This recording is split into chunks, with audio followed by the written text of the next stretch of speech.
Parfois, il suffit de 3 fois rien pour se faire plaisir. Et aujourd'hui, je prépare une petite tarte toute simple, légère, fruitée et surtout qui demande que très peu d'ingrédients.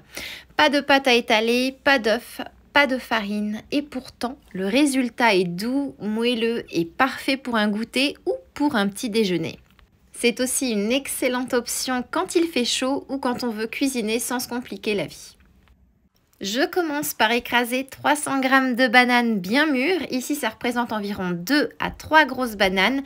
Plus elles sont mûres, plus elles vont naturellement sucrer la préparation et c'est ce qui va éviter d'ajouter quoi que ce soit d'autre. Je prends le temps de bien les réduire en purée lisse à la fourchette ou bien au robot.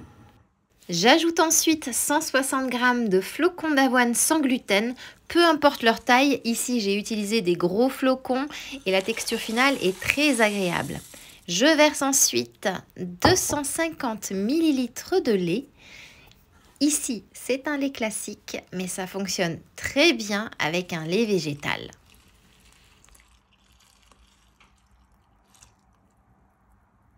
Je mélange, puis je laisse reposer la pâte quelques minutes, le temps que les flocons s'hydratent un peu. Et pendant ce temps, je vais préparer tout simplement un moule à gâteau d'un diamètre d'environ 18 à 20 cm que je tapisse d'un moule en papier cuisson.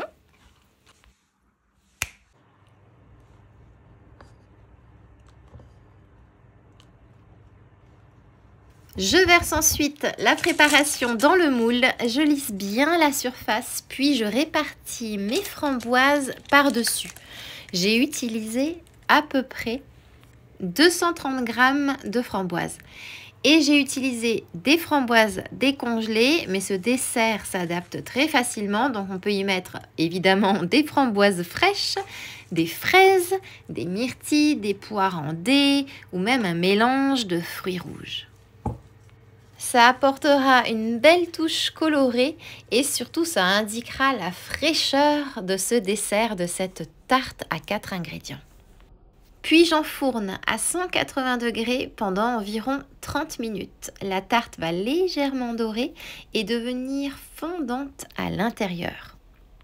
Sache que tu peux la déguster tout de suite ou alors si tu souhaites une texture plus ferme, place-la au frigo pendant environ 1 heure avant de la découper.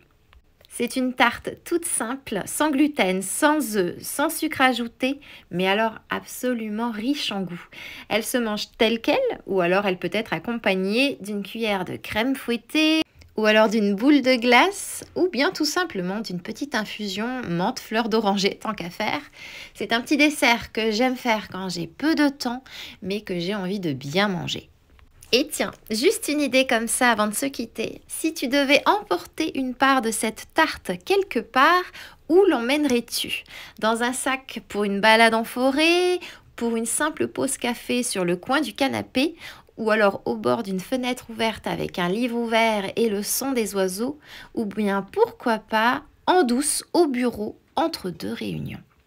Allez, dis-moi tout en commentaire et en attendant, il ne me reste plus qu'à te souhaiter une délicieuse dégustation.